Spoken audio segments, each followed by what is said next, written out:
Okay, so that'll be good. I'm looking forward to two games that weekend. Yes. And then Because two I games can't the get enough weekend TI. after, and two games the weekend after. No. Yeah, no, I mean I am in the TI Yeah. deficit. The worst is I bought Black Rose Wars, and You now I'm bought like, it? yeah, I bought it. Yeah. I loved it, man. I loved it. Like, I but told you. What I'm did I tell you? I said you'd love it. It's yes, TI with Wizards. you are absolutely right. I totally loved it. As But soon now I'm as afraid I that played it that night, I was like, Chris is gonna love this game. yeah, Yeah. it was like one of my favorite games to play. No dice too. I was so surprised. No dice. No Right. dice. But I Right. really liked it. Like the deck building and the like theme, and just I felt like it was rewarding and punishing and like all these interesting decisions. Totally dug it. But I'm afraid it's gonna sit on my shelf and we're just gonna play TI for the rest of our lives.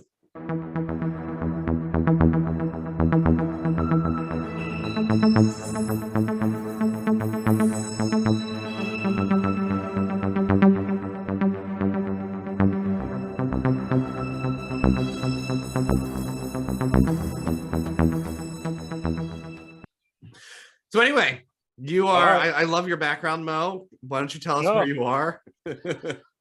Sure. Are we starting with an intro, or are we just I'll say, hey, welcome to another episode of Talking TI with Mo and Chris.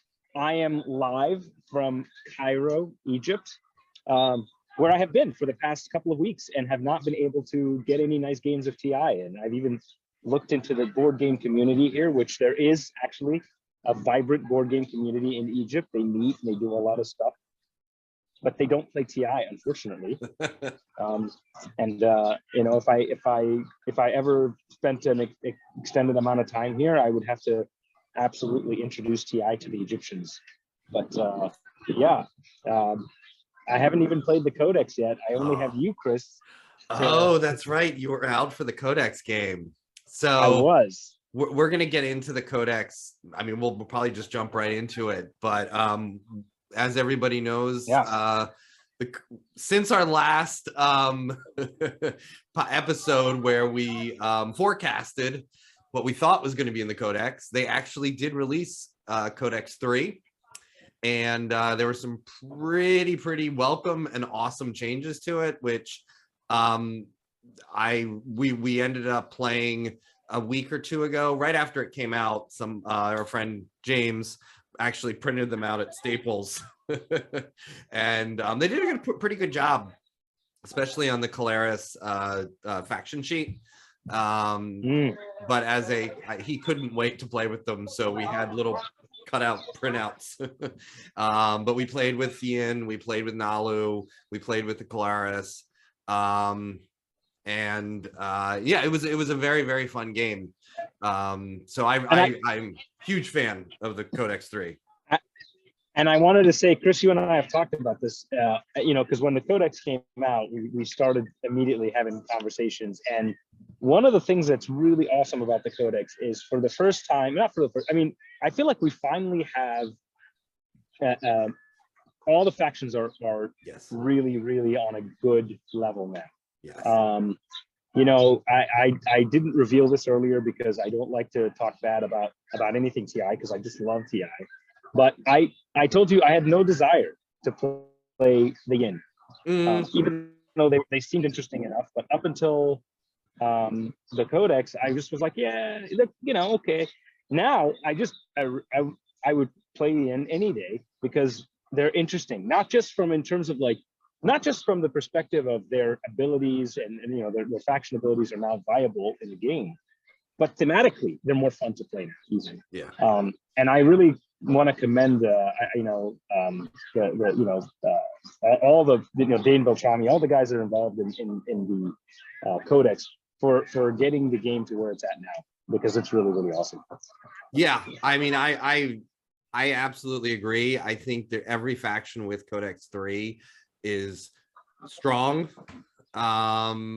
Obviously there's still some overpowered factions, but I actually was, and I don't want to go off on too much of a tangent here, but I was actually thinking about it after playing against Titans the other day, and I actually like kind of the power imbalances, the some of the power imbalances that we have, just because of the asymmetrical nature of the game. I think it actually is very thematic. Titans is still frustrating as hell, but at the same time, I do appreciate that not every faction is the same, that not every faction has kind of is micromanaged and kind of tweaked and everything like that. So I'm actually a very, very, very big fan of the asymmetrical nature of the game. That being said, it makes it interesting. Yeah, it makes it interesting, and you got to remember that there's a reason why there's 25 factions now, because there is an aspect of, some factions that are OP, that are strong, that are inherently stronger than other factions, have counters. Right. And if somebody's playing Titans, and you're going to be dealing with those Hell Cruisers, or those Hell Titans, the Hell Titan PDSs, yes, or their Saturn engine cruisers, right off the bat. And even if they're difficult, you say, okay, well, if I'm dealing with that, what faction is going to be best, to deal with that? Also, some factions are late bloomer factions, and some factions. So the late bloomer factions, like I think the Titans are a late bloomer faction. They get stronger as the game progresses, which means if you know that, then you put the pressure on them early on before they put their. So that's my take on how the factions are. The asymmetry does, it takes experience, but with experience comes the idea of, okay, I know these guys, I know when they come online, and I need to slow that down. So I really think that even the stronger factions have counters, right? Whether they're tactical, strategic counters, or faction counters. I'm going to pick a faction that is going to counter that faction. Yeah. Keep them in check. Oh no, absolutely. But I will say, going back to Codex 3, I think all of the changes that we played with were excellent. Just as a short snippet, Nalu is incredible now. They went from the bottom to, I think, one of the top factions. Their agent is basically free warfare every turn, which really works for Nalu, because before, especially with POK, going first was a liability in a lot of cases. But here you basically get a free move as Nalu, just free. So you can take Mechatol round 1 pretty easily.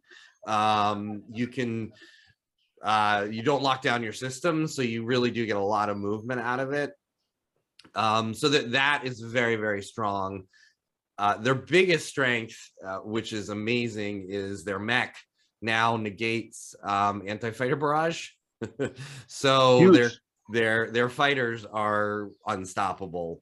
The game we played, Kyle was Nalu, and he had 25 fighters. And with a mech, unstoppable. Right. And that's how he won, because we basically said we can't do anything against this. There was no way. I think we had 3 people through their fleets against it, and he was rolling 23 dice, hitting on 7s. I think more because he had a relic that gave him +1s too. So oh my god, it was just, so they're great. They're fun too. I don't think they're overpowered. I just think it makes them a lot more versatile and a lot more fun to play with the Nalu. Again, I think there are counters to it, but I think they're definitely a faction that is now very, very playable. I played the Yin. Did not do great, because I will say the Yin are still the Yin. They didn't change the Yin's play style, or really they didn't really change the Yin itself. So if you go and play the Yin, you're still going to be playing a faction that has limited movement. You can't really play them aggressively. They're more of a take and hold kind of faction, right? And they also have a sleeper aspect to them, which is the idea of you got to think of them as, they're not a come at you with a fleet kind of faction. They play kind of, in my opinion, and I got to admit, this is based on just me reading the changes, not playing the game. So I'm caveating that you have. But they play to me similar now to the Yasara, in that they kind of have a look. You kind of just gotta sit tight, and do these little actions here and there that net you whatever objectives or whatever planets or whatever but they are not they're not the Barony, right? They're not I'm going to build stuff up and send it in, even. So I think that their kit now is much more thematic to them and much more effective to their play style. Doesn't necessarily mean that they have changed in a way that significantly makes them now a fleet faction or anything like that. Right. I think they're now more yin-like than they were. And we've talked about their hero and how powerful their hero can be if played correctly. And I kept saying, Chris, I'm like, when you play the yin, please tell me that you could just set up that play, for like round 3, round 4, right? Where you just send out your clones everywhere. Well, their hero their hero is kind of a sniper now, where you can put 3 infantry on any planet you want, basically. And coupled with devotion and their mech, if you bank a lot of influence, you can basically take 3 planets anywhere you want and sit on them. Yep. And the chances of somebody or somebody will have to commit a lot of resources and time and energy to retake those to get them back. So and it costs you nothing. Right? I mean, it's just So I'm interested to play them. I think if I get a chance to play them, I want to. Here's my takeaway with the inn. They're assholes. And I don't like playing as an asshole. So I really didn't I actually didn't use my hero because at some point that kind of meta kicked in where I was like, I just don't want to. I wasn't going to win. I got to a point where I wasn't going to win just with the points and everything that was kind of going. So I was like, I don't want to piss anybody off. So I kind of said, but I will say the caveat being people were afraid of the end. Like people did not, just intuitively, everybody playing did not leave everybody was bulking up on infantry on their important planets, basically. And they remarked several times of, well, your hero's going to pop at some point and I got to be ready for it. So it does really shift the meta for the entire board when the yin are on the table, because everybody has to be a lot more defensive. Right. I mean, now you play against the yin, you don't just think, oh, whatever, I got to be afraid of their flagship kamikaze. Now you got to think, hey, at any point, especially like round 2, 3, I got to watch my planets. I got to make sure, like, usually people leave 1 infantry on planets in the back of their front line. They have the front line in the back. They're like, all right, it's fine. Now you got to think twice about that. Because now you go, well, at any point, the yin could just pop up right there. Right? And that'll be a problem for me. And the problem, and what it does get into is it's more of a weird kingmaker because you could there's certainly instances where you could win with their hero, but you can also stop them from winning. Yeah, you can actually stop people from winning either on a home system or just a lot of the control objectives. Planet attachment objectives. Right. You can really thwart those well as the yin. So there's a lot of strategy involved in them. To be honest with you, it's more strategy than I wanted to deal with. So I'm kind of like, I'm just going to be the Argent and move my ships around real fast. But I think it makes them a very, very tactical new faction. So thumbs up for the yin. I probably will never play them, but if you do play them, you'll probably have a good time. And if you play against them, you probably will not have a good time. My question to you, though, Chris, is how did the council, which was played in the game that you were in, I believe James played them. So how was the council? How was it playing against them? And speaking for James, from your perspective, how was it? How did he give you any insight about what it was like playing as them? So the Colaris are good. They're not. I would put them middle. They're a very, very solid faction. Yeah, James did play them. it was his copy of the game, and he was so excited to print everything out at Staples, which I'm glad he did. They are I think they're a faction that it's going to take some time for everybody to unlock the meta with them. They seem to be very solitary, not turtley, but just very self-sufficient in the sense that they get commodities themselves. They don't have to trade for it.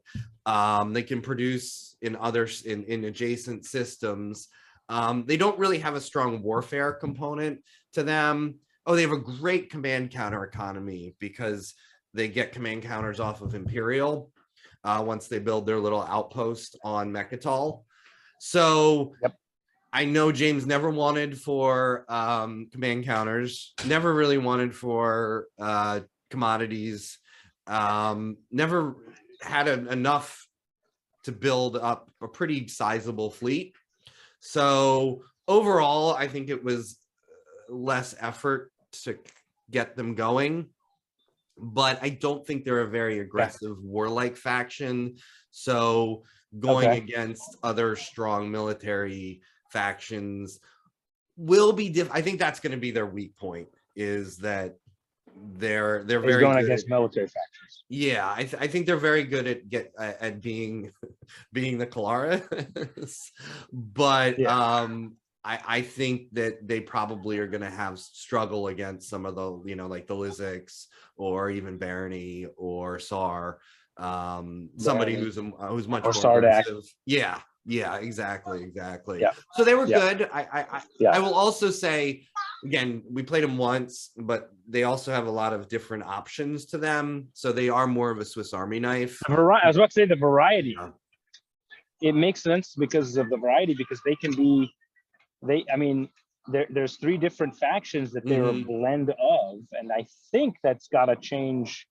That's got to give them some changes in terms of how they go about doing things, right? Like James played them as what, the Mentak? I think he did the Mentak, right? Because the Mentak have the best starting planet.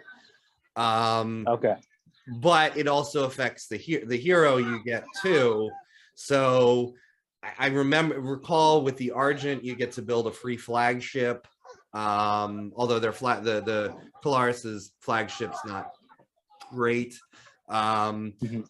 And then, so basically whatever starting planet you pick, it's going to influence your hero. So again, there's a lot of mixes and matches in that.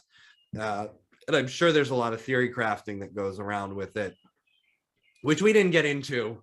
So I think they're going to be good, but I don't see them as being a top tier, dominate the game kind of faction. I think it's more, I want to play around. They're a tinker faction, basically, where you can tinker around with them a little bit. So, but I think they're enjoyable. And I just wonder what their place is in the game, and it's going to take more plays and seeing how they function to sort of see where they fit in and why they were introduced. I mean, I don't know. I didn't even know. To be honest with you, I don't know the history of why they were introduced. I think that at some point it looked like it was a faction that was somebody had come up with at some point, and then I think they saw it. Hey, this is actually a pretty cool faction. We're going to introduce it. I think they made honestly. I think Fantasy Flight made that RPG, and the Kalaris are the focal point of that, and I think there's a graphic novel as well. So I think they took all of that. Okay, there we go. Kind of folded it in where they're supposed. I'm not going to recite the lore because I'm going to get it wrong, and I don't know any of the lore. I just play the game, but I do know that they were the centerpiece of the RPG that came out recently. So, but it's hats off. Again, if people go back to the last episode we did, I was quite cynical about them making a new faction, and hats off for making it making it happen, because it really does feel like part of the game, and it's a really cool add-on. Like I really liked it, and I think it's a really, really cool extra thing to put into the game.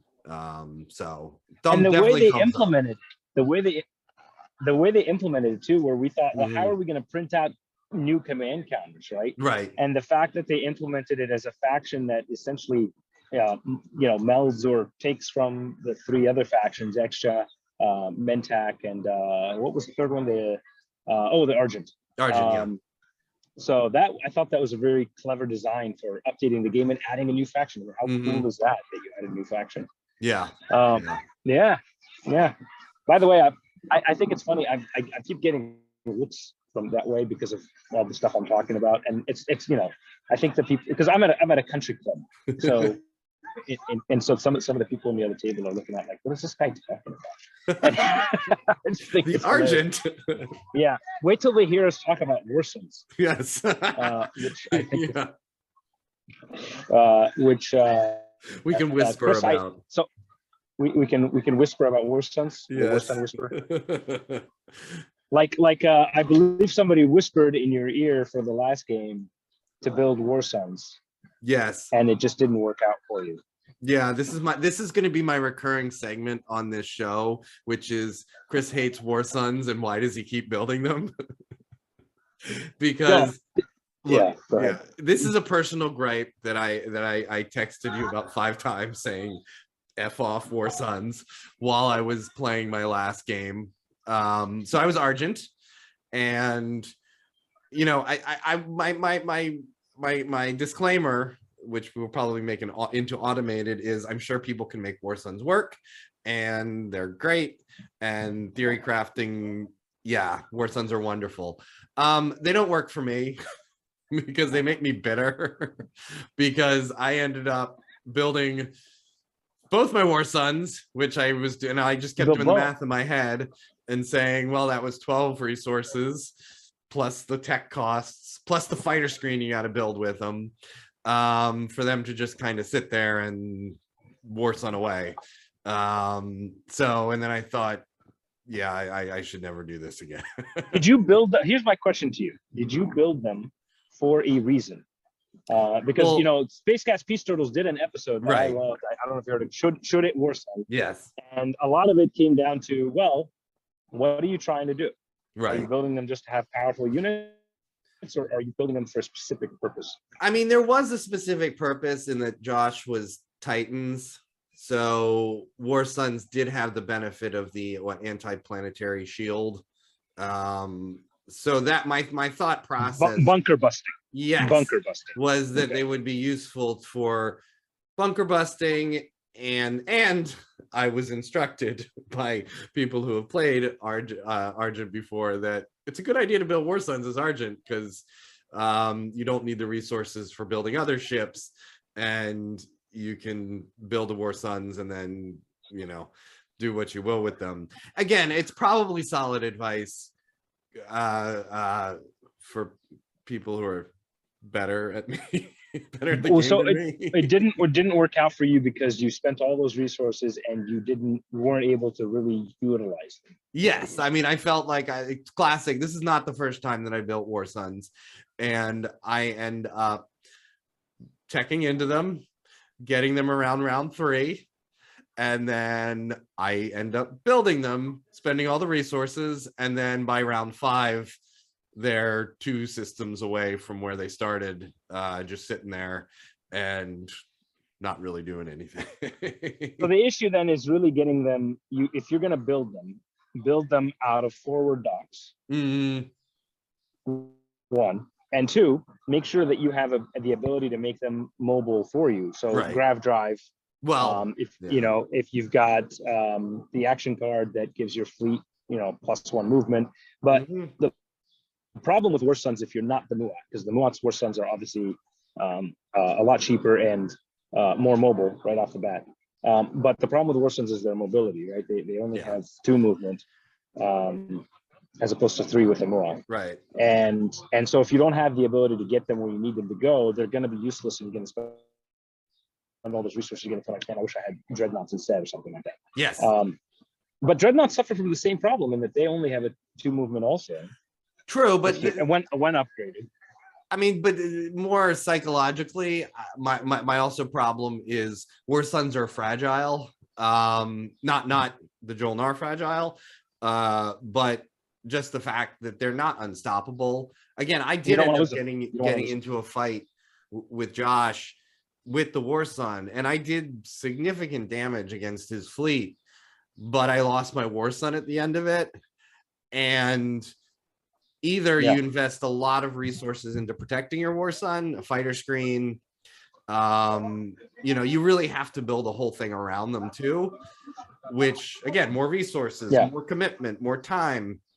So you end up going down this path where I don't care if I lose a dreadnought. Honestly, I can build another one. If I have, you know, build another one, I can send them different places. I think there's a psychological frustration. There's a psychological aspect of you don't want it to be in the wrong place. Yes, you don't want to send it somewhere, even with a fighter screen, because even with a fighter screen, if you don't get units with it that can absorb hits, you risk losing it, and you do not want to lose that many resources. So, you know, I would say make sure you have destroyers with it. Anyway, this is not a dissection of that. It's more to the point of why War Suns don't tend to work out for you, Chris. And also, it's an indictment of if you're going to build them, what problems you're going to run into. Using them. So that was my frustration last game. You'd rather have three. I know you'd rather have 3 dreadnoughts than a War Sun. I know that. You feel less bad. Or in my case, 5 strike wing alphas and go to town against and go to town. Saturn engines. So anyway, we still haven't done our episode, Chris, about War Suns versus dreadnoughts. Actually, we didn't do our game. You know, we talked about doing a game where one of us goes War Suns and one of us goes dreadnoughts with assault cannon. Next game. We got to pull that off sometime. So that's awesome, man. So you're coming back soon. So I am. What are you looking forward to most about the next game of TI? What I'm looking forward to the most about the next game of the TI is the next game of TI, because I'm a total TI nerd, junkie, whatever you want to call it. I hate to use the word junkie because, you know, there have been a lot of really awesome TI content coming out. Actually, I want to take a moment to sort of plug the fact that in addition to Space Cats Beast Turtles, I've noticed two new shows about TI, which is great. By the way, for the community, TI people, keep making them. I've actually been enjoying the Twilight Imperium Junkies episodes. You guys, if you watch our podcast, keep doing it. Those are a lot of fun. I'd love to play with you guys sometime. You know, I think you look like a whole bunch of fun people. We have a whole bunch of Twilight Imperium junkies of our own. We play how many times, Chris? We play 2-3 times a month, right? And it's great that you guys have you know, that they're doing this show and they're talking about it, because we have the same thing. But I'm looking forward to playing. I really just miss sitting down for 5-6 hours with a bunch of our TI friends and playing. So that's what I'm looking forward to. But of course, you know, to really answer your question, I'm definitely looking forward to playing one of the new, either the new faction, Council of Killers, or playing one of the reworked factions, Nalu, Yin, or even the Extra, actually, which we didn't even talk about, the Extra. That you know, that one change they made to the hero makes a huge difference. All right, I was never a huge fan of the spin to win Extra hero, and I'm really excited to see how the new one works out, because it's got a persistent effect. It's very, very interesting. We did not talk about it. We did have Extra on the game, and I'm going to save that for our next episode. So really? Maybe you could play Extra, and then we can talk about that, because there's a lot. We could talk for an hour about the wonderful and frightening change to the Extra. Okay. And now you got me really curious. Yeah. I'm gonna leave that as a curiosity that we can explore. But it is a very, very big change for them. Yeah, I mean, because think about it. If we're talking about War Suns, we're talking about the resource counts, and resources matter. And if you're talking about the Extra, they are now a resource rich faction. Just plain and simple with that hero. Yeah. Right. Yeah. That's huge. Yeah, absolutely. I mean, Mechatol now is technically not a 1 production It's up to 6-7 production faction. Planet. That's huge. Right. That's half your. That's you own Mechatol. That's half your war sun right there. Oh, exactly. So it's good stuff. It's good stuff. No, I'm very curious about that, and so I'm looking forward to it. I'm really looking forward to it. We should be playing. I'll be playing 2 games the weekend I get back. I'm very excited about that, and I'm excited also for our game to test some of the stuff that we talked about, see how that works out. Yeah. Perfect. What else, Chris? What do we got? What else we got going on? I think that's the more TI. Just it's going to be summer of TI all the time. The summer of TI. I like it. The next couple of episodes we have are going to be the summer of TI. Yes. And yeah, for our viewers, guys, feel free to let us know what you think of this. The factions and the new faction, the reworks in the comments. If you played, we want to hear them. We're always open to ideas for stuff to do in our games. We're happy. Actually, you know what? One of the things I wanted to talk about, Chris, or not talk about, but put out there, is if our viewers want us to see it, want us to do something wacky in one of our games, like, hey, we want you to have a game where all you do is blah blah blah. We'll take that challenge. I'll take that challenge, and I think it might be interesting and fun to try. Assuming that it works out for the with the objectives and everything like that. But yeah, I'm live here from Cairo. It's been nice to connect with you, Chris, about TI. I'm looking forward to being back. And yeah, perfect. That's all I got, man. All right, guys. Thanks a lot. And we'll be back soon. All right. Thanks. Take care, everyone. Bye-bye.